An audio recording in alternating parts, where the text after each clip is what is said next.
Bienvenue chez moi. Alors aujourd'hui je vais vous parler de la démocratie. Alors comme d'habitude, il ne s'agit pas de parler d'un thème de manière exhaustive ni même synthétique, car un quart d'heure n'y suffirait pas. Il s'agit avant tout d'en donner un éclairage nouveau, de soulever des difficultés, des incohérences dans notre façon actuelle de voir les choses. Difficultés, incohérences qui ne sont jamais pointées du doigt par les médias, soit parce qu'inconsciemment on passe à côté, soit parce qu'on n'a pas envie de se décoltiner. Pourquoi n'a-t-on pas envie de se décoltiner?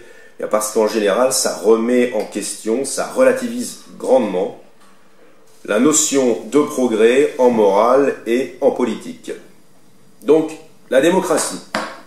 Alors, comme chacun sait, la démocratie, étymologiquement, c'est le régime politique dans lequel le pouvoir est confié entre les mains du peuple.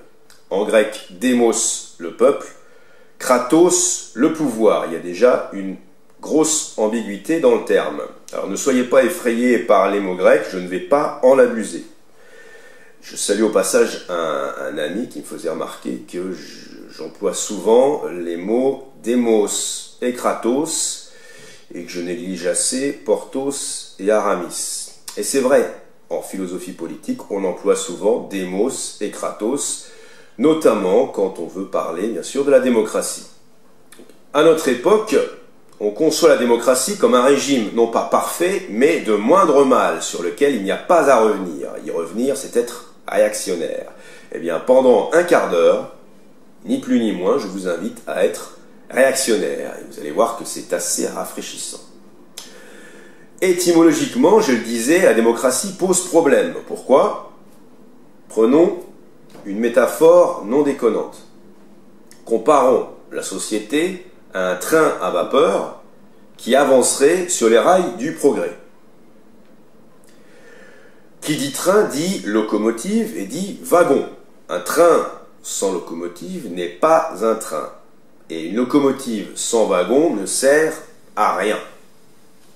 Prise au sens propre, la démocratie doit trouver un compromis entre la nécessité de la locomotive située en tête du train et le fait que cette locomotive ne peut pas accueillir tout le monde, c'est-à-dire qu'il y aura fatalement des gens dans les wagons.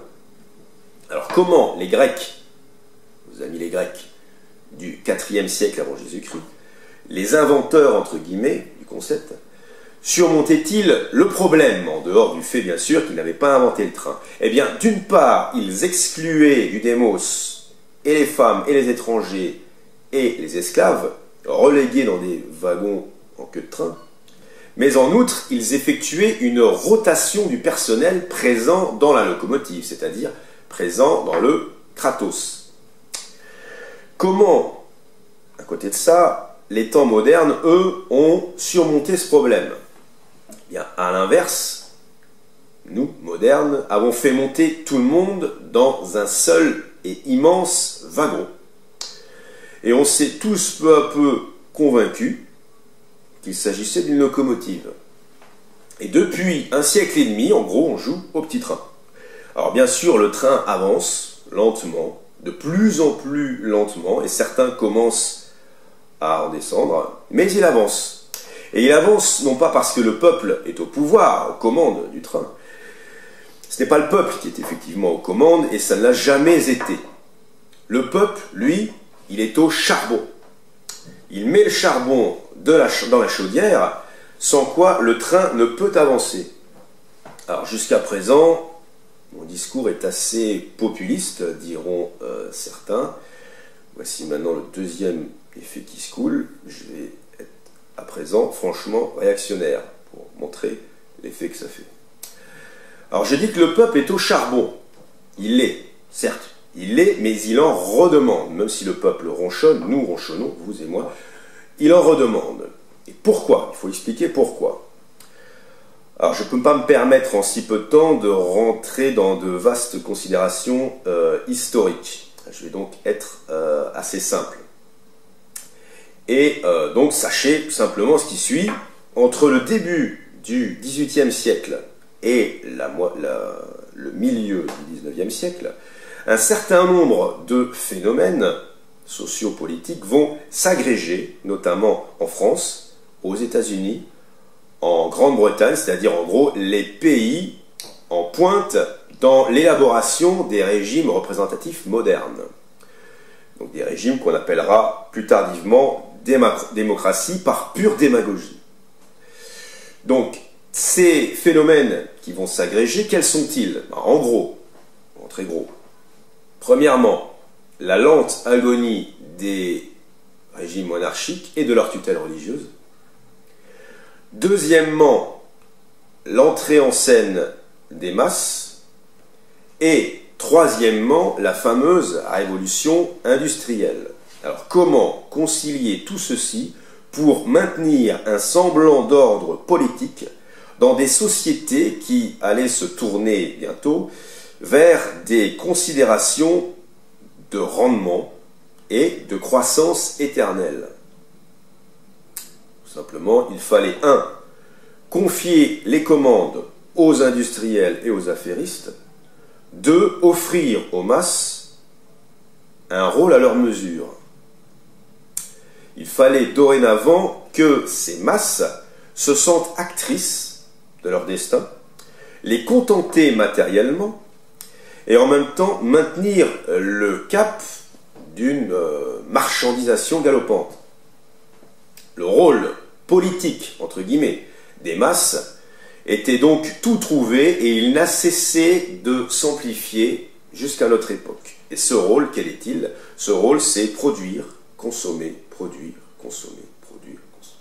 Produire, consommer, produire, consommer. C'est le charbon. C'est le charbon dans la locomotive. Produire, consommer, voilà le rôle des masses, le rôle assigné aux masses depuis 200 ans. Le vrai pouvoir du peuple est là. Il est uniquement là. Produire, puis consommer, car consommer, c'est inviter à produire, et vice-versa.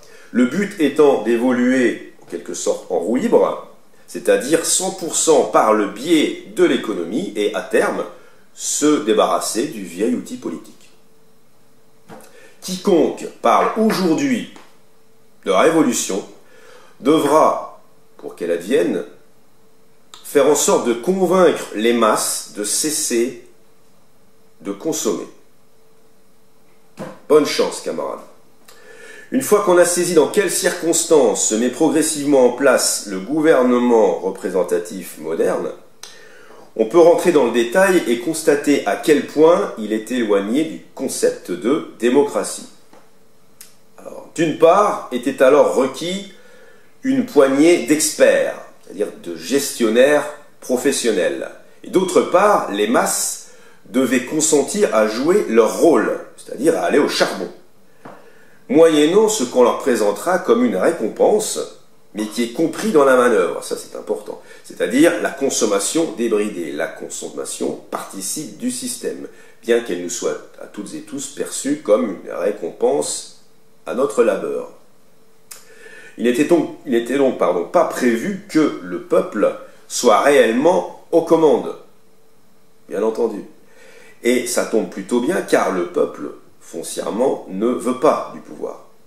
Le pouvoir, il faut y consacrer du temps, il faut y consacrer de l'énergie, et les gens, ou société civile, comme on a commencé à appeler cela au XIXe siècle, ont fini par se laisser persuader, sans trop d'efforts, qu'ils avaient véritablement autre chose à faire, produire, consommer. Ce que veut le peuple, en revanche, c'est que ce pouvoir ne tombe pas entre de trop vilaines mains. C'est toujours la perspective du moindre mal, typiquement libérale. Le peuple tient à son droit de regard, je le disais dans la vidéo précédente au sujet du suffrage universel. Et jusqu'à récemment, l'alternance gauche-droite lui donnait l'illusion de quoi? De la démocratie, l'illusion du pouvoir, l'illusion de la souveraineté. Alors j'ai l'air cynique, mais c'est véritablement comme ça que fonctionnent les choses, et à notre époque, les gens s'en aperçoivent de plus en plus. La logique du suffrage universel consiste en quelque sorte à dissoudre le pouvoir politique pour ne pas avoir à le subir. Dissoudre le pouvoir politique pour ne pas avoir à le subir. Donc je vais utiliser une deuxième métaphore non déconnante, si vous le permettez. Je serais tenté de voir le pouvoir comme une arme à feu au centre d'une table ronde. Alors, pourquoi la table ronde? Parce que c'est celle autour de laquelle tous les convives sont placés à égalité. L'extension du droit de suffrage revient alors à inviter tout le monde autour de cette table et à augmenter par la même occasion le rayon de la table. C'est mathématique. Et donc à s'assurer que personne ne puisse mettre la main sur l'arme à feu. Voilà la logique du suffrage universel. Ainsi, tout le monde, à côté, tout le monde est content de pouvoir venir manger à cette table quand bon lui semble. Et en même temps, personne ne risque, si j'ose dire, de plomber l'ambiance. Tout ce folklore électoral, bien entendu, c'est du théâtre. En coulisses, deux grandes familles de gestionnaires appointés se chargent, à tour de rôle, de veiller à ce que leurs administrés soient placés dans les conditions favorables pour remplir leur rôle de producteurs-consommateurs. Ce qui permet la sacro-sainte croissance. Le charbon. Charbon, rien de plus. Et à intervalles réguliers, le peuple produira même un président. Tous les 5 ans, un président et sa cour. Sur le papier, il aura donc 5 ans pour le consommer. En réalité, il s'en lasse de plus en plus vite. Alors, techniquement maintenant, parlons de la démocratie d'un point de vue technique. Le régime représentatif, non pas la démocratie, mais le régime représentatif, ambitionnait à ses débuts de combiner des éléments démocratiques et des éléments aristocratiques. Alors, la démocratie. La grande vertu de la démocratie, c'est d'être ouverte à tous les talents. Hein, d'où qu'ils puissent venir, la démocratie est ouverte à tous les talents, quel que soit le milieu social. Son grand travers, c'est de tendre dans ce même élan vers une sorte d'indistinction généralisée et finalement vers une sorte d'égalitarisme et la négation pure et simple des talents. La grande vertu de l'aristocratie, c'est au contraire de promouvoir le talent, coûte que coûte, et même par définition. Aristoïs sont les meilleurs en grec. J'arrête avec le grec. Son grand travers, c'est le risque de sclérose, c'est-à-dire le fait de fonctionner en vase clos et d'aller pêcher, si je puis dire, le talent toujours dans les mêmes eaux, comme s'il était héréditaire. Donc du côté démocratique, une ouverture sociale, mais qui s'accompagne d'un nivellement. Du côté aristocratique, la méritocratie, mais qui s'accompagne d'une fermeture sociale. Eh bien, le régime hybride, qui est le régime représentatif, appelé démocratie par abus de langage, combine ces deux travers, celui de l'aristocratie, celui de la démocratie. Nivellement des capacités au travers du suffrage universel et fermeture sociale au travers de la professionnalisation du personnel politique.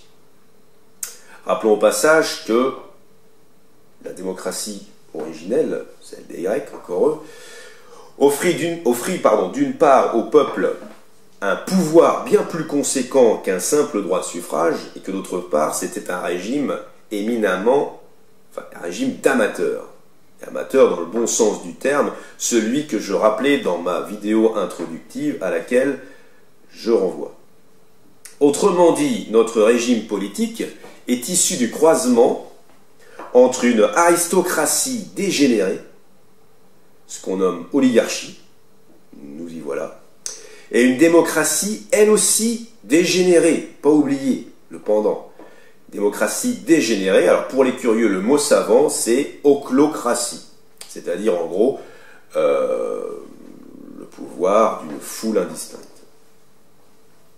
Donc d'un côté, des endimanchés dans leur tour d'ivoire, et de l'autre, le vacarme de la rue.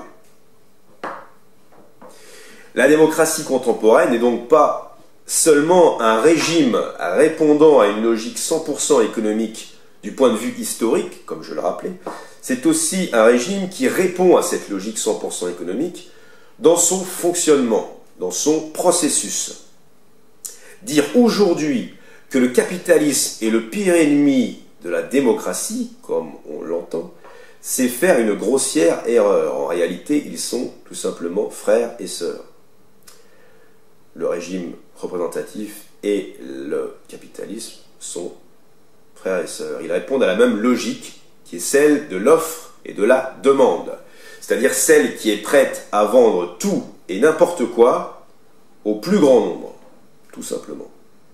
Alors, pour rebondir là-dessus, et pour finir, il est déjà temps de finir, tout le monde se réjouit du fait que la démocratie soit associée de nos jours à un mode de vie, à un confort de vie, davantage encore qu'à un régime politique à proprement parler. Alors, demandez-vous néanmoins ceci. Lorsque l'on parle de démocratisation d'un produit quelconque, et on entend ça tous les jours dans les médias, on l'emploie nous-mêmes entre nous. Que veut-on dire au juste? Qu'entend-on par démocratisation d'un produit? Alors, il n'y a toujours pas ni Porthos ni Aramis, mais il est question de démos et de kratos. Alors, le démos dans l'acte d'achat du dernier iPhone à la mode, par exemple. Où est le démos dans ce cas-là? C'est tout trouvé, on sent bien que c'est tout simplement la clientèle. Mais alors le kratos, dans cet acte d'achat du dernier iPhone à la mode, où se trouve le kratos? C'est une vraie question que je pose. Où est le kratos dans la démocratisation de l'iPhone? Le kratos, a priori, il est entre les mains d'Apple, tout simplement. Voilà. Bon, je veux en venir au fait que notre façon de faire de la politique est entièrement calquée là-dessus. Voilà, je vous laisse méditer là-dessus. Je vous demande de partager vraiment largement ce contenu et cette émission en particulier. Alors, c'est pas pour me faire de la pub, parce qu'encore une fois, je ne gagne aucun centime là-dessus. C'est pas pour passer de 700 vues sur YouTube à 850. Même si, bon, je le répète, tout ce dont je parle se trouve expliqué plus amplement dans le livre que j'ai écrit. Je ne peux pas rentrer dans les détails dans ce genre de vidéo, et certains n'ont pas besoin, n'ont pas envie de connaître davantage de détails, d'où l'intérêt de ces vidéos, mais celle-ci en particulier doit être partagée tout simplement parce qu'il s'agit d'un problème qui nous concerne toutes et tous, et d'une, et de deux, parce que ce que je viens de dire n'est jamais traité dans les médias. Jamais. Ni à la radio, ni à la télé, ni dans les journaux. On ne remet jamais ce régime que l'on appelle à tort démocratie, on ne le remet jamais en question. Remettre le régime en question, c'est être réactionnaire. Je viens d'être réactionnaire. Donc je vous invite à partager ce contenu, à en discuter entre vous. Et pour ma part, je vous remercie de m'avoir suivi encore une fois, et je vous dis à très bientôt.